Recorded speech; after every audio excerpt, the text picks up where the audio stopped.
All right, this is the TRACcast. Welcome back for another episode of the TRACcast. I'm one of your hosts, Trevor, I'm Aref. Ryan. And I'm Christian.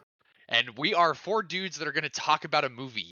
I'm just going to say right off the bat, this is a really, really interesting one. I'm going to let Ryan take it away because he was the one who got us all to watch this movie. So take it away, Ryan.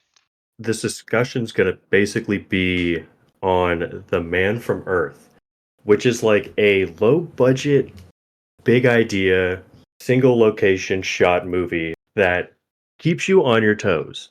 I guess the only way I could really describe this movie is the historic Forrest Gump. You have to experience this movie blind, so if you're fortunate enough to actually not have heard of this movie, which you probably haven't, please watch it. If you don't really care, that's fine. But I do think you have the opportunity. Please take advantage of it. And then come back and then listen to us talk about it because we're going to spoil it and talk about it. We are encouraging you to please watch this movie before listening to this episode. It's best if you go in blind. We really think that this is a special thing that can really only be experienced. So please, please, please do that. If you don't want to do that, then definitely keep listening to this episode and listening to us chat about some crazy movie. We're going to get into it right now. Christian, did you want to introduce it? Certainly. While most Cabin in the Woods movies involve a final girl, a spooky slasher villain, and plenty of jump scares to go around, The Man from Earth boldly chooses to consist mostly of people talking in a living room for an hour and a half. Directed by Richard Schenkman from a screenplay by Jerome Bixby, this high-concept character drama follows a man revealing a long-held secret to his colleagues. Will they believe him or shun him for fear of reckoning with their own beliefs? Hey, can we get some lights on in here? I can barely see how many more Fiji water boxes we need to move to the pickup truck.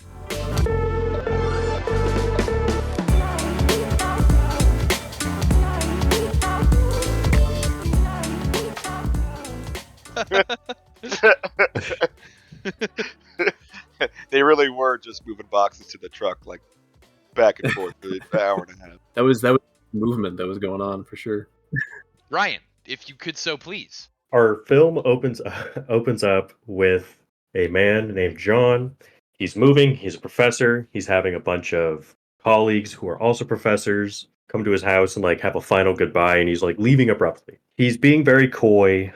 His colleagues are pointing out things in the house, like things that he has in his boxes, like a fake Van Gogh that he like exclaims is fake. It's a forgery. A small artifact, and then like books on like Paleolithic and like just history of man, just a bunch of textbooks. And he starts to basically unwind a story. And he tries to, he basically RP checks his friends. Yeah, because all of his friends are like, they're like professors at this college he works at, right? Yeah. And Yeah. and I don't want to like right off the bat, this movie starts with you definitely are in the middle of something. There is a dialogue that happens like right before, and like characters are talking about stuff that you are not filled into. You are literally a fly on the wall watching these friends all like talk to each other. And it's positioned like kind of like a going away party because John is leaving. He's leaving the college. He's moving off to greener pastures, and they're breaking out the drinks and just kind of having, just a little goodbye session. But it's certainly more than that, as as we come to find. And I think I also want to just talk about just visually too, right out the gate. This movie doesn't look good. It's immediately in your face B movie, and you wonder where it's gonna go. That I was gonna sit through something that was gonna be a slog, and it genuinely had something that surprised me. Heavy ADR in the beginning, like very noticeable. Very. And you're right. It is a very it's a very character driven, just dialogue heavy movie. And like I said in the intro, it's really just people talking in a room for the whole time. And you clocked this very early on that it feels very play like. It feels much more like a play. Yeah, because yeah, like it's very static in its location, and even just the way people talk. Like I almost wonder if it was written to be a play originally. I don't know. So that was a very early kind of observation. I was scared that the acting was going to be like terrible and the writing was going to be terrible, but overall, I mean, it was just for people talking. I mean, it was actually written pretty well, and the dialogue was pretty well done. I think what really helps small budget films, especially, is the use of like character actors. These are people who work and have roles in other things, like real shit, like real productions, but they're character actors. And I think that like The Mist uses character actors a lot. People that are just in things, they're like secondary characters, but they do their part. And that I think it's better because then if this had like Brad Pitt in it or somebody, you'd just be staring and you're just like, oh, Brad Pitt's like he's just this thing. Oh shit! Yeah, Like you're to kind of build out of it. to build off that, I definitely think that's a strong point of this movie is the fact that these unknown actors, because I just believe that they were who they were the entire time, right? And if you're staring at their face for an hour and a half, you know what I mean, with nothing else, you don't want to be reminded of Brad Pitt, as you mentioned. 100%. Yeah, Yeah.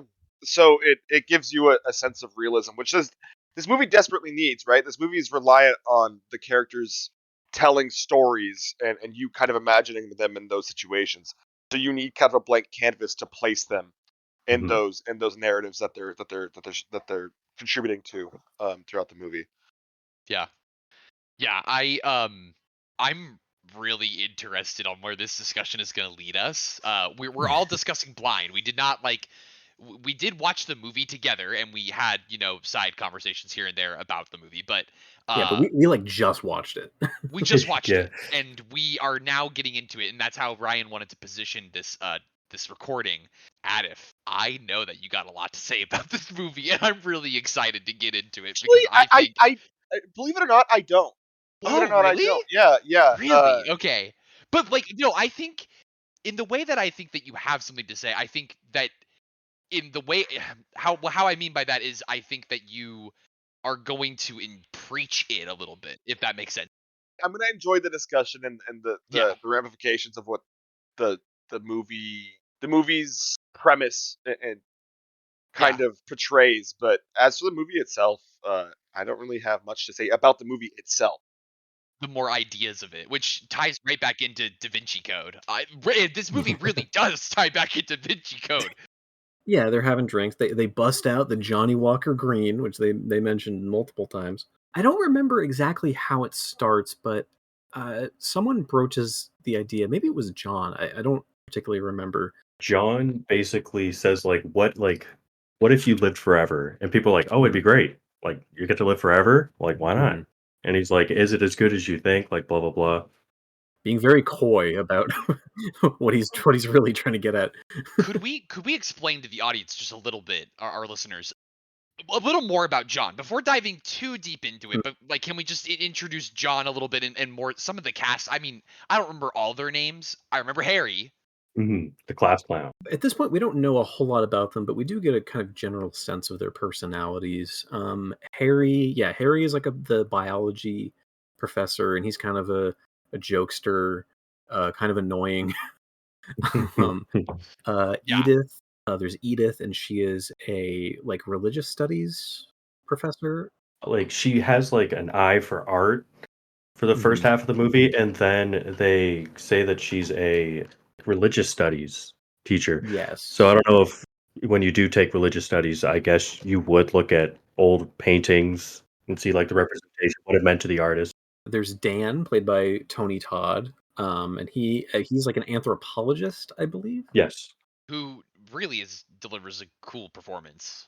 Yeah, he's definitely the best performance in this movie.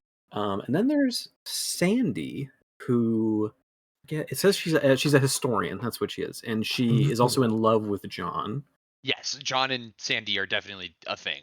And then some other people show up later. Yes, we'll talk about the doctor, the leather jacket. That guy too. The movers. Can't forget the movers. The movers, of course. The movers. The psychologist. The psychologist who comes in later. Yeah, so it's different intellectuals in their fields, varying fields. That movie, the movie's very obviously set up with drastically different ideal sets and understandings of humanity. So to promote conversations, which is a really cool way to do it. Yeah, it's a cool way to do it. It's a good way to like essentially fan the flame of discourse without bashing it over your head.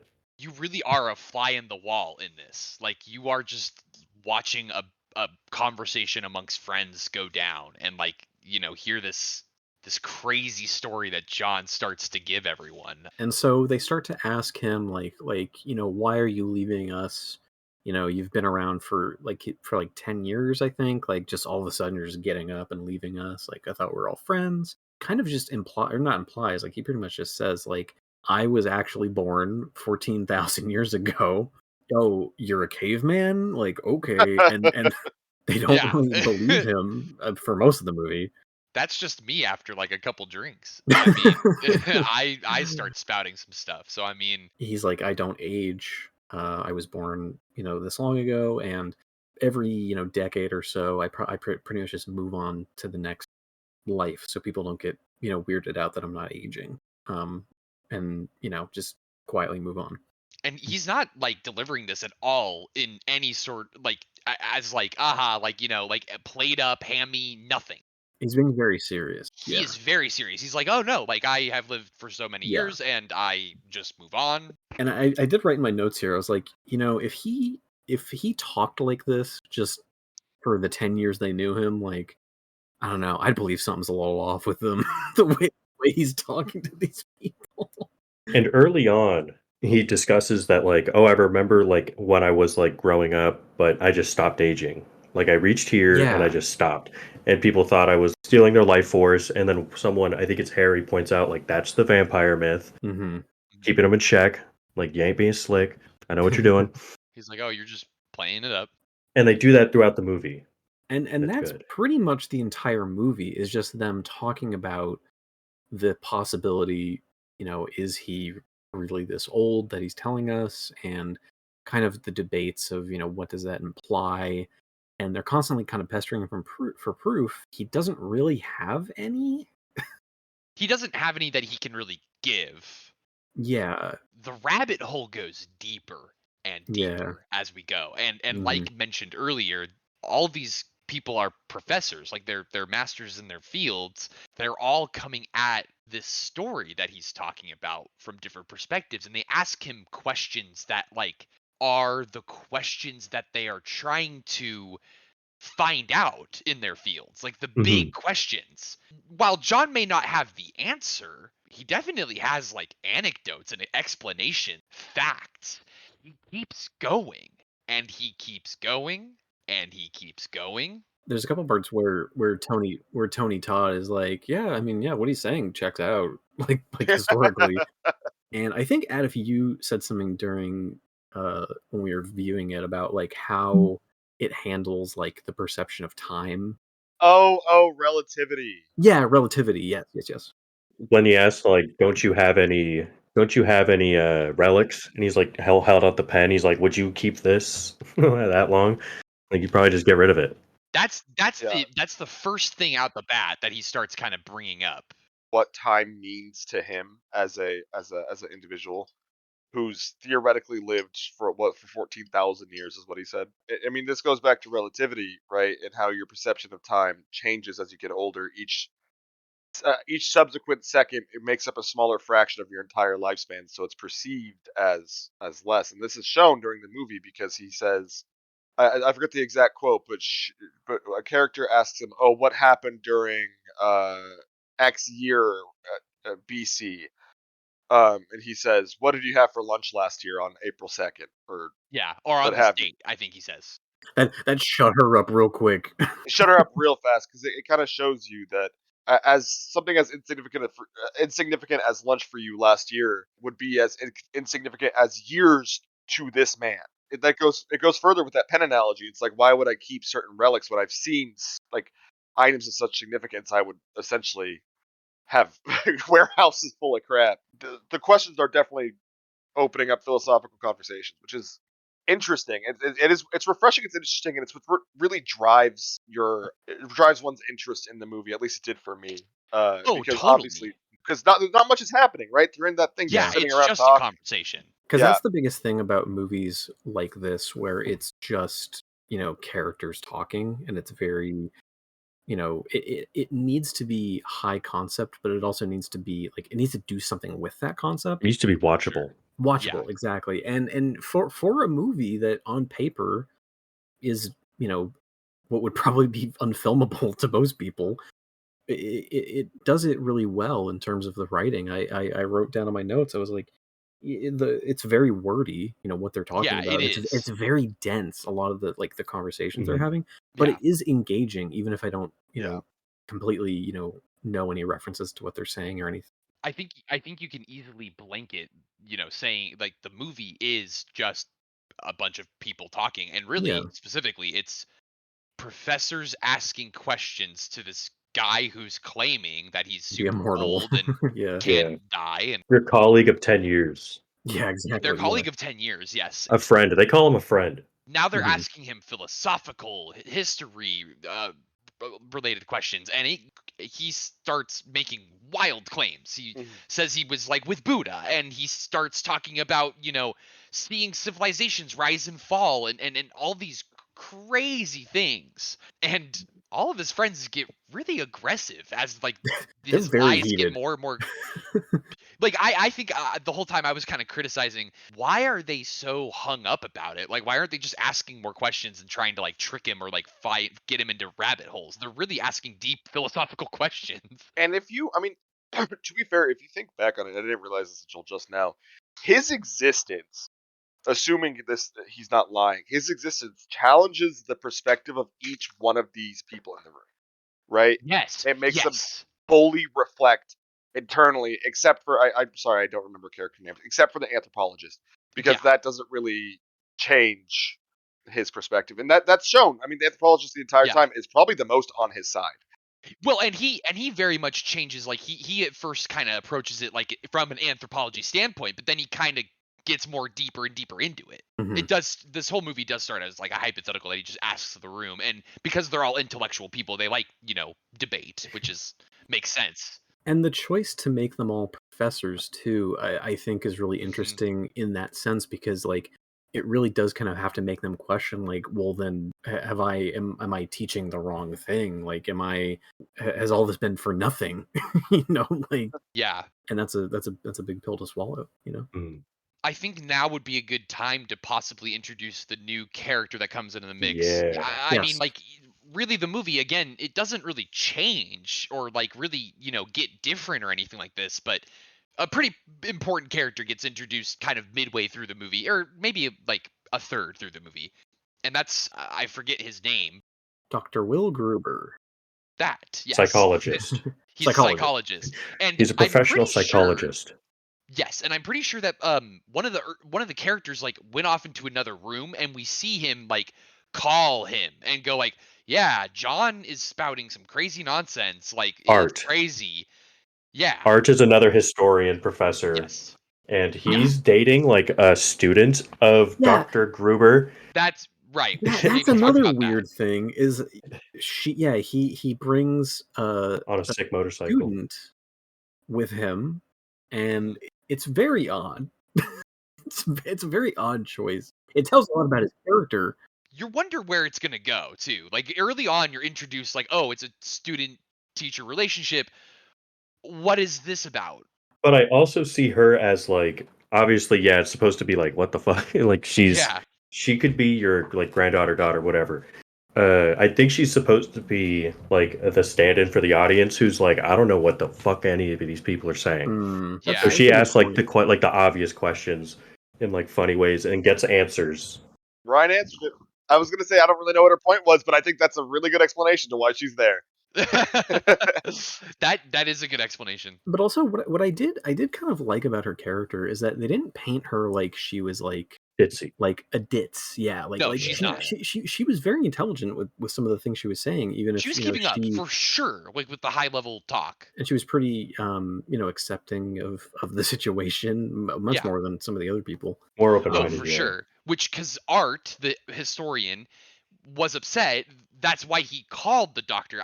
But I think the doctor was probably already coming. If that was, I believe I think, so. I think so. yeah. Like, you But I gotta think he was hurry. just kind of like warning him, because when the doctor arrives, he's very much kind of like, okay, I know exactly how I'm gonna talk to this guy. I'm gonna crack him open like a nut, Yeah, he's in doctor psychology mode. style. Immediately, he gets out of the car and he's like, "Hi, John. Let's talk. I think you're nuts." Oh yeah, he put his balls on the desk. It's reverse psychology. reverse psychology. I was about to say, yeah, then the movie just kind of continued. And they're talking while that's when the famous movers come in. Yes, they talk and the Yes. movers show up, which I think the audience should know. We find out what John's last name is. Yes, this is the scene where we find out. I want to let the audience know that the movers come in, and if you've seen the movie, you know. The movers come in and they say, oh, we're here for John Oldman? Oldman. Like old man. It's a family name. It's a family name. Please, Oldman was my father's. Call me. You can so tell that this screenplay was written by a fucking Twilight Zone writer. It's so funny. A little backstory, by the way, because this was kind of interesting. I read this in the brief little research I did between the film and this recording. It was written by a guy named Jerome Bixby, who, he wrote an episode or two of Twilight Zone. He also wrote some episodes of Star Trek. And he wrote this. That's funny. There's a Star Trek reference. And he wrote this in 1998 on his deathbed. What the fuck? What? Yeah. He was a pretty old guy, and this was the last thing he ever did. And then they finally adapted it into a film in 2007 when this came out. Holy shit!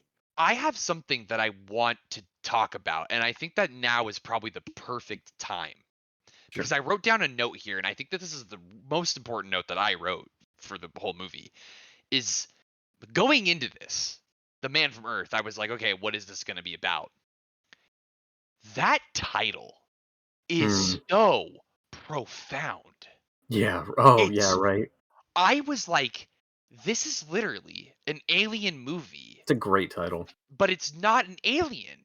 This is the exact same as if it was a movie about an alien that just, came to Earth and is talking to some Earthlings. This is First Man. It's one of us. And pivoting off of that too, like now kind of having the perspective that this was written by someone that wrote for, old Star Trek and Twilight Zone way back when, like it feels like it would be, like an episode of Twilight Zone or Star Trek. And it has very, it feels very much like that, like an old episode of a show. I don't know. I love those old shows. So, but yeah, no, I think that's a really interesting perspective when you're looking at it. Movie. This guy might have wrote this more kind of like criticizing religion, philosophies. I'm not quite sure. I mean, it asks a lot of interesting questions. It makes a lot of interesting claims, and makes us wonder not only if this guy is like telling the truth or not, considering the origin of, civilizations and societies and humanity, like all these things that have ever happened, and like the origins of them and how they really came about, and using historical context to talk about early religion. It's so interesting. Just kind of pivoting back into the plot. So yeah, the movers come, and I I only make note of the movers because that's one of the few moments where there's kind of noticeable action, quote unquote, going on in the background, and that could just be for some, to keep things interesting visually, which is a funny thing to say.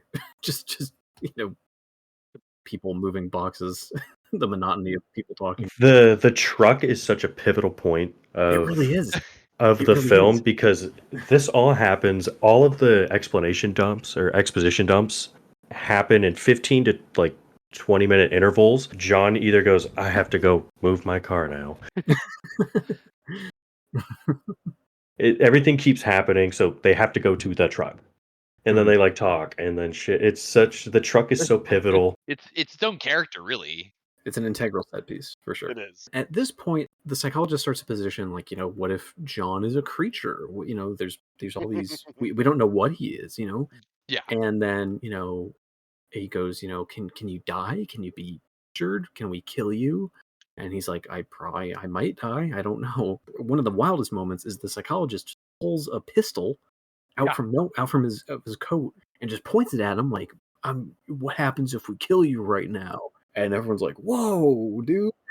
Yeah, he's about to do it. He's shaking, I won't hesitate, bitch. I won't fucking hesitate. Tony Todd talks him off the ledge. He takes the gun from him. It's revealed that the doctor's wife just recently passed away of cancer, which explains why he's so upset. Like you're talking about and bragging that you've been alive for so long, but my wife is dead and everything. Psychologist brings up, like, have you ever gotten sick, like seriously ill? He's like, oh, I've survived like yellow fever, the plague, pneumonia a few times, and then like lists a bunch of stuff. And he's like, oh, this guy can get fucking sick, and my wife gets sick once. Lincoln, come on. That's like that's another reason why he also gets heated.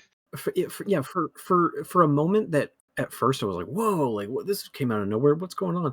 It is immediately undercut by like, oh, okay, I understand. And that's what happens. Like he doesn't shoot John. No gun is fired. And he decides to leave the room. And that's where the revelation happens. And John runs after the doctor in kind of a really nice, sincere moment. I want to thank you all for being able to provide this recap, because right when he said, I'm a fucking 14,000-year-old man, I was lost. I was gone. You were in your mind palace. It's exactly what I was doing. And then he'd be like, Holy Roman Empire. I'd be like, oh, that'd But be you great. started thinking as if you could possibly be the 14,000-year-old man, didn't you? Yeah, exactly. I was like, what would the implications be? You should be careful. That could send you down dark paths. Would you love me even if I was a Neanderthal? That survived thousands of years. I do. This happens later in the movie, but I think that it would just be funny to say now. I thought it was hilarious. Sandy, the girlfriend of John, is like, so John, what's up with the name of that? And he's like, no, swear to God, like that was the name that my Unga Bunga, Ooga Ooga freaking caveman dad Persona said. Yeah, said your dad. like that was the first word he said to me was hilarious. Which I like that they felt compelled to explain that. It's a nice bit of world building. Building. This movie is smart. This movie is very smart, and you don't think it is from first glance, but it is. Because they're talking about some heavy stuff. They're talking about some dense stuff. So it's at this point that they kind of make up, and then the doctor's like, I just need to take a walk, and then he leaves. And then they go back inside and they talk some more. Group of friends, they're all discussing and debating. We're really saving you a lot of like dialogue because it's heavy on dialogue, and to go into it all would just be spoiling a lot, which we don't need to do. And this is where the movie takes a specific turn into where kind of, I would say, the last half is kind of primarily focused on. They start talking about religion at one point. I don't remember exactly how it comes up, but they start talking. They get into a debate about religion, theology.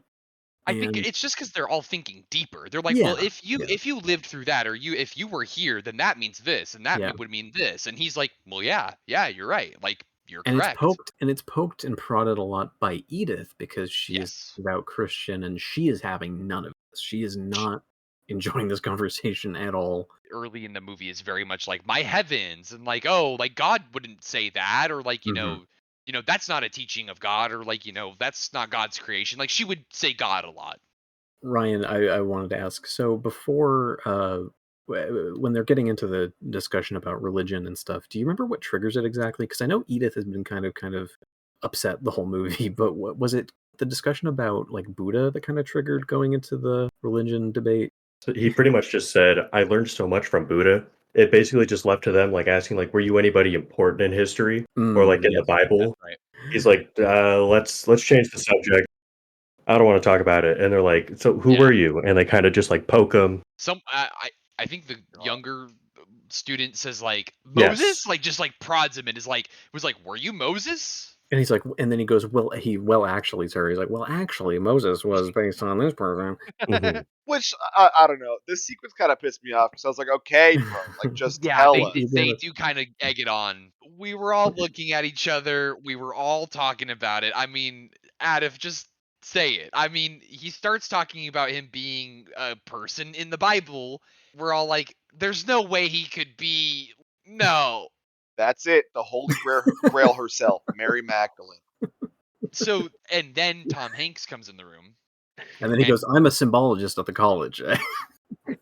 That's not real. That's bullshit. Just like Sophie Tutu True. in Da Vinci Code, we Mhm. have a character who is also related to Jesus. Or maybe he literally is him. Or maybe he's literally Jesus.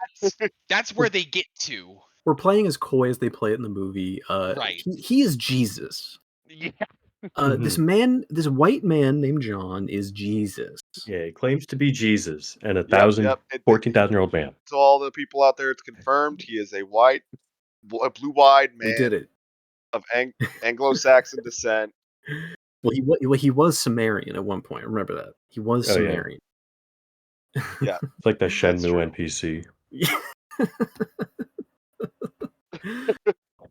So yeah, and then this kind of breaks the evening because they're like, there's no fucking way you're Jesus, dude. Especially Edith. She's like upset. She is mad.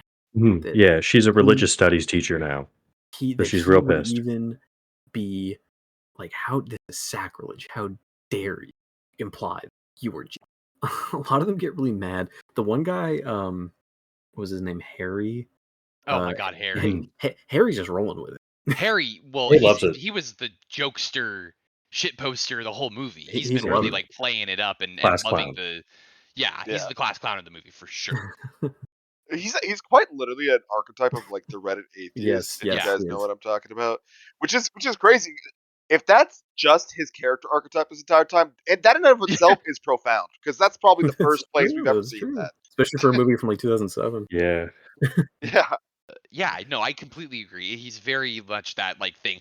I think I said like at some point in the movie that like a lot of these conversations are conversations that I see like or people are having a lot today about like, you know, origins of religions and things like that. And like it's funny to think that like in 2007 in some sort of Hollywood Hill cabin that there was they were filming this and talking about it too. Yeah, right. It's like I'm looking at it like as if it's like, you know, hieroglyphics and it's not, but it's just funny that it's like cataloged from this movie or like kept in history. And then I think it's around this time. It was maybe a little bit before. The sun's going down. We didn't have any money for lighting, so it's all natural lighting in this film. Yeah. It's completely Oh, dark yeah. by firelight in the last half. Which honestly, like I get it's like cheap, and honestly, like I mean, the movie would need some more lighting for sure. But the last half of the movie, or the last kind of quarter, I guess, where it's all dark and it's in the firelight, it does kind of set a nice kind of moody vibe that I think they It work with does. enough. It's not like overbearingly dark. It could be better for sure, but I mean, they work with what they got, and they do it decent enough. Yeah. And then around then is when the doctor comes back. Psychologist, he's cooled down. He's like, I'm Yeah, fine. after all the Jesus talk. And then he gets filled in, like, what? You're Jesus? Yeah, what the hell? Kind of off screen. He gets filled in. Okay, like, be real with us. Like, are you telling the truth?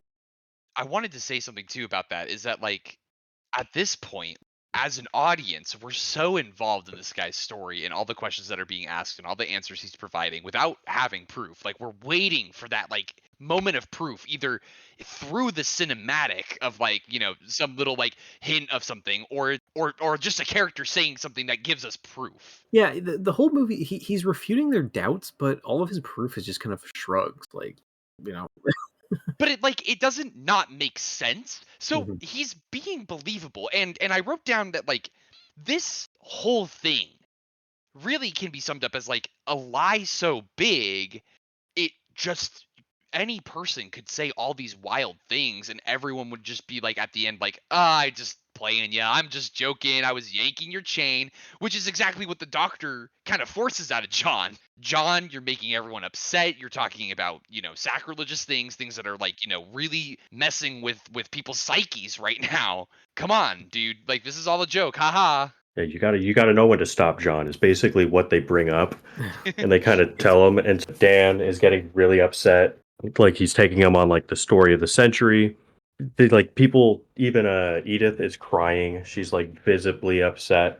He basically discusses with them that everything that in the Bible was just like fluff, and all he did was just like preach to some people Western Buddhist ideas. Yes, yes. Yeah, which is, would be earth shattering to someone like Edith for sure. Like I understand her reaction for sure. Gosh, she just her mind breaks. Like she just doesn't know what to do. And but at the same time, she also when she has the discussion with everyone in the room, she can't say to everyone well, the talking snake did make Adam and Eve eat the apple. Like she doesn't even believe in that stuff. She just more believes in Mhm. I think she more believes in just being a good Christian, like you'll get into heaven. But regardless, John Oldman's existence here and him telling all this story is denying even all of that. Her entire life's, beliefs. Yeah. Mhm. I mean, this the guy who wrote this movie, Jerome Bixby, he must have wanted to make a big claim on religion, or just blow religion wide open and just really challenge everyone's perspective on it, of Yeah. let's imagine if an alien came to visit us, but it's not this alien. It's a One of person that us. it's one of us that is alien to us, but has is exactly the person that we've all been waiting for. I mean, not waiting for, but is the person that everyone really is waiting for in terms of religious context. It's really, really interesting. Because this movie has almost an explanation for not only how Christianity came about, but other religions. And in itself, the movie is like an allegory of religion. Well, it's all the same teaching. It's all the same book. Like, how did we get here? You know? So yeah, it's at this point um that the doctor's like, all right, we're tired of this. We're making everybody upset. We've been here for hours. We haven't eaten anything. We didn't even order pizza.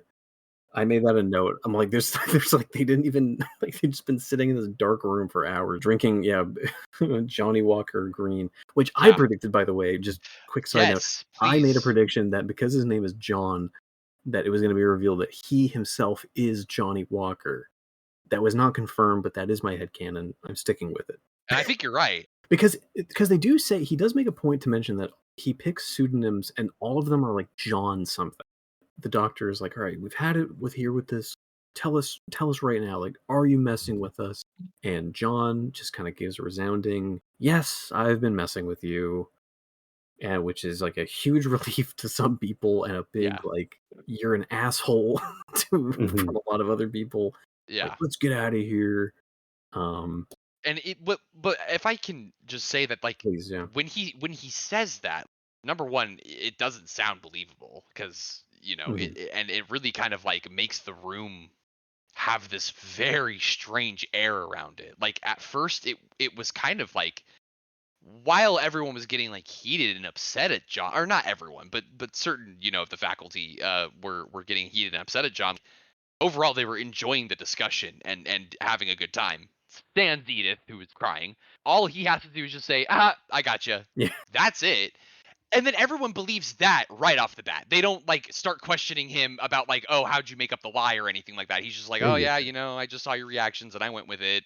He's like, you pointed out my fake Van Gogh. You pointed out my Yeah. books, my knickknacks. He basically explains I ran an RP check on all of you. You guys took the bait. I just couldn't stop. I just got thirsty. I got greedy. I got lost in the sauce. I'm sorry. He did. He did. To varying reactions. Edith is like, oh, I'm so relieved. Thank you. And Tony Todd seems a bit more like he kind of maybe Like, still stay in believes touch. him. He'll stay in Like, touch. Yeah. Yeah. The one guy, Art, the guy with the leather jacket, is like he's like pissed. He's like, I don't want to ever see you again. Like, get out of here. But the student, the younger lady was very nice. She was like, hello, thank you, bye. Yeah. And then from there, everyone leaves. Sandy asks him like, hey, what were some of your other pseudonyms? Like, what were some of your names through history? And he starts listing them off, like, oh, I used this one then and this one then. What was it? John Party? Yeah, something When like that. I was a teacher in Boston, like the at Boston Tea Harvard. Party at Harvard. Oh, I see. I didn't get that when they said that in the movie. I was kind of confused. And then because the psychologist Will is hanging back, he hears him go, John Party, like, and he doesn't say this outright. It took like a couple kind of like wait, what do you imply by that? he basically implies that like John Party was my dad's, Like what the fuck? and then you're Yeah. like, what? And then he's like, and then John, who I don't even think he realized it either. No, it's actually a really interesting moment because it's a conversation between John and Sandy, and they're looking outwards towards At the sky. stars. Mhm. Yes, and John is like, "Yeah, I used to be John Party."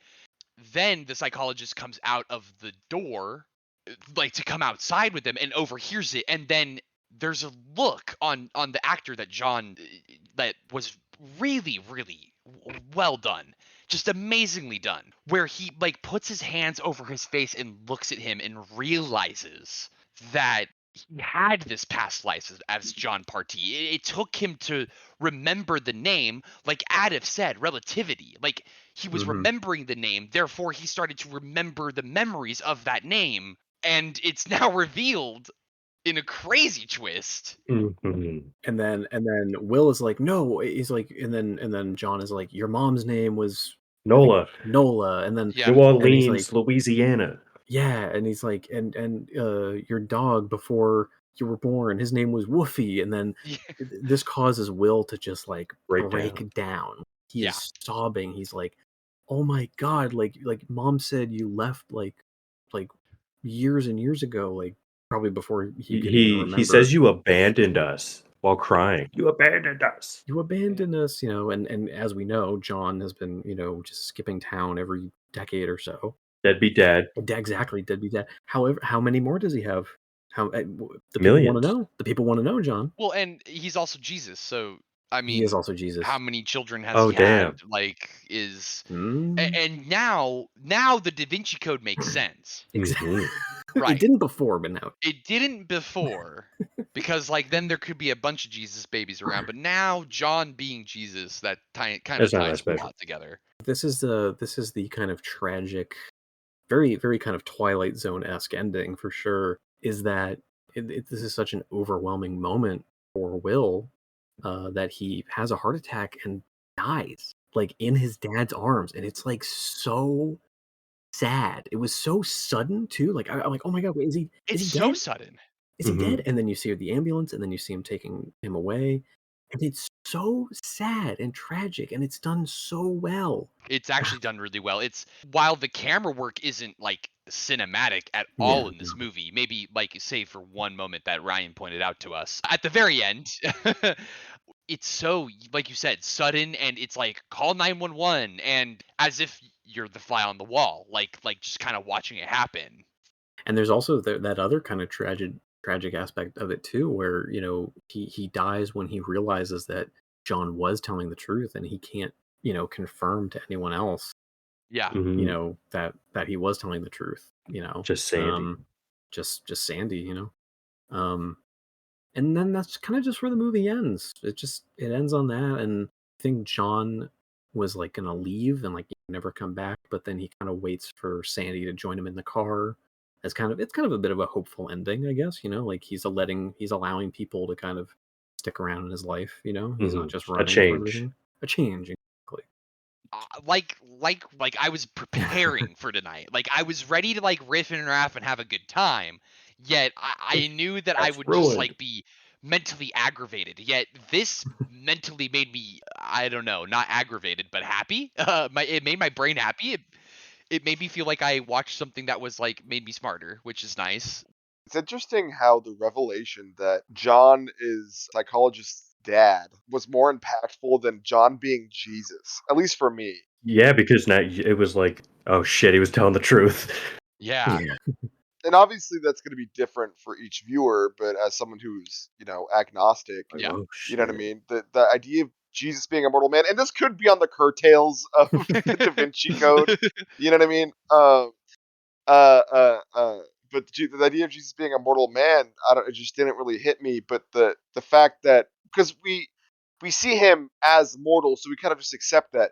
But the fact that he was this man's father, and you're able to see the weight of that interpersonal relationship carried on through Yeah. the years. You know what I mean? I think that is a thematic element of the movie. I haven't defined it yet. I mean, that's kind of the pros and cons of it. Well, I want to bump off of you real quick because like the character of Edith, compared to the character of the psychologist, She's our biggest skeptic. she's the biggest skeptic, and yet she got explanations for a bunch of questions and didn't like any of them. She was much more happy with the lie that John gave her that he wasn't Jesus, or he isn't Jesus. She was so much more relieved this man was telling her a sociopathic lie over the course of an hour than the possibility of him being Jesus. Which, again, we're not in the mindset of someone who might, be super impacted by that. But 100%, especially just juxtapositioned with like you said, the psychologist literally dying because it's his father. Like that's like a come to God moment. That's it right there. That's the come to Jesus moment. And I think that moment also like hits harder to like that revelation hits harder because that is the first like key moment for John's kind of character arc, and it comes right at the end, but like of him recognizing that like, oh shit, like I do have an impact on people, and like I'm not just someone that like drifts for every decade or so through in and out of people's lives. Like I do have an impact on people, and I didn't even get to know this person as my son. I just knew him as like this friend, a work friend or whatever. His response was so heartbreaking and tragic that like it kind of makes him perhaps rethink how he's going to live the rest of his extremely long life. I think that moment was really, really powerful and well done. no, I agree, and it makes you think about the pain that John might have gone through too, because we don't really know if he did it out of necessity, right? Because he had to leave the wife and his child, because the questions would be asked, like, why are you not aging? Why? What's happening here? Why is your son now older than you? So it makes you question how John is able to live in general. Yeah, because he's a very stoic person. Just from that one experience, and extrapolate from that one experience, he saw the birth of his child and the death of his child, but not the life of his child. And it's and like he doesn't even like he didn't even remember that was his kid. Like yeah till the very last moment. It's very sad. This movie took me for a ride. It had me really, really mixed up inside. For a movie that really shouldn't work except on paper, like it really does. It's and for as little budget as they had and as little resources that they had, I'd be really interested to know like the production of this movie. Like who got the screenplay from this guy who wrote it in the 90s? But all that being said, my point is that for what shouldn't work, it really does work. Yeah. And as wordy and as much of a history lesson as a lot of this movie is, I found myself very engaged throughout the whole thing. I completely agree. Yeah, while I don't think we did the greatest job of like pointing out all the examples that they like go through in the movie to like, ask John about his existence. Gotta watch it. That is the movie. Yeah, exactly. Yeah. Like you have to watch it. We'll be here for hours. Like it asks really good questions and just has like a really interesting dialogue. I could see not everyone loving that, and that's fine. I don't think that right. Like I don't think that this movie is for everyone, but I do think that if you enjoy philosophy or just, really art, recommend this movie 100%. It's really, really fantastic, and it's hard to really put into words. It really does dive into the existentialism, and I think that's where the movie really flourishes. Is making you question yourself. And to go off Trevor's point of the fact that we're not able to sum up or talk about every talking point within the movie, I think that is a key point of it. And as Ryan said, you really need to watch it yourself, because you're going to take something else. 100%. You're going to hear a factoid. You're going to hear an element of this man's life that we didn't necessarily grasp onto, and it's going to be something that's important to you or something that you find interesting. Again, if you're into the general concept of the existentialism of essentially a mortal man and the impacts that can have on both himself and others, not really anybody's going to see and analyze the same way. And that, honestly, that is the beauty of the movie. Granted, you can get over people looking like they have liver failure. Wow, yeah, I was gonna. Yeah, you mentioned while we were watching that like the colors and lighting looks really off. it looks like it's in the movie, like just like things look really weird. Like sometimes people have just like weirdly red faces and weirdly yellow faces. I don't think that was an effect of like, you know, the streaming or like any sort of digital issue there. I think it, like you mentioned, it was like something from the movie that they just edited in a weird way, or the lighting just really screwed with it. Or revolver not spinning. And making Revolver not noise. spinning, making a spinning noise. It's been briefly, but not as much as the soundbite. Listen, there are some terrible B movies out there that use way too many sound effects, and like this movie, for like the very limited soundtrack it had, like was pretty interesting actually. I think you only get a musical sting every once in a while, but like when you get it, it's like, whoa, like that's interesting. Like that's something we should really hold on to. Yeah, 100%. Wild ride of a movie. Ryan, how many times have you seen this movie? I've seen it probably 3 times. 3 times. Okay, yeah. Every time I watch it, it just gets better. Yeah, because I was gonna say, I was like, yeah, like what's your takeaways kind of on this Yeah. third watch here now? How low budget it was. The budget of the film was only $200,000 in 2007. Wow. So super low. Yeah, that's super Nothing. low. That's still like a little more than like Paranormal Activity, I think. Pretty sure. It didn't go to any of the lighting. Yeah, assuming this is created over a year, that's Yeah. all Yeah. pay. That's all it is. I think if this had like a huge budget, if it took place over multiple locations, it would get confusing. It really Yeah. helps that you're in one spot, like digesting it with the characters, with the camera moving from different perspectives. Yeah. And that really helps with the intermittent trip to the car or phone Yeah. call. I would say that like I mentioned earlier, starting out, it's like, oh gosh, it's gonna be just a bunch of people in a cabin talking. Mhm. Oh, can't wait. But like it quickly dives in and grabs you into its, you know, its whole current that it Yes. just takes you through. Yeah, I'm guessing just like, or I can see how seeing it more than once can like open you up to even more things and just like question the questions that are asked. Because it's a bunch of exposition dumps. Yeah. So you pick up things like separate times. Like on this viewing, I noticed that her vocal language in humans is about or 60,000 years ago or something. I'd have to check. It was like 70,000 years ago. Like they were off by like barely. Oh, I see. Yes, 70,000 years ago. They open up the discussion with, when did you like learn to talk? Mhm. Basically, did you communicate? And he said, I just remember slowly developing like language. Like I just don't remember. Like it's so long ago, I just don't remember. And I've learned so many languages, lived so many lives. I don't know. I can't help you there. And it really makes you think when you find out that it is real. Like he probably was his answer. Like he's like, I don't fucking know. I'm just now telling people this. I just now put it all together. And now, time for the review. Starting the track review, I gotta give The Man from Earth a decent 4 out of 5. Like something that high. It has to be. It doesn't look like a movie or like a well produced movie, but my God, like the dialogue, the acting, story, the you know interesting things that it brings up. It's just too much of an experience to not to get hung up in how it looks. So I definitely give it a 4 out of 5. I'm gonna follow suit with you and give it a 4 out of 5 as well. I'm removing all elements of production value out of this review just because I don't think that's a fair way to assess it. But content is really, really, really good. It's profound. The way they speak about it is interesting. It truly does make you think. My one issue is I think that the director wasn't confident enough in some of the ideas that he wanted to portray, and he starts shoehorning stuff in, like the inclusion of a gun and other things that kind of, in my opinion, detract from the movie and feels like a forced way to provide tension. I felt like there could have been more research done to allow in-depth takes from people such as the biologist and the religious studies professor to give a better perspective of their viewpoint.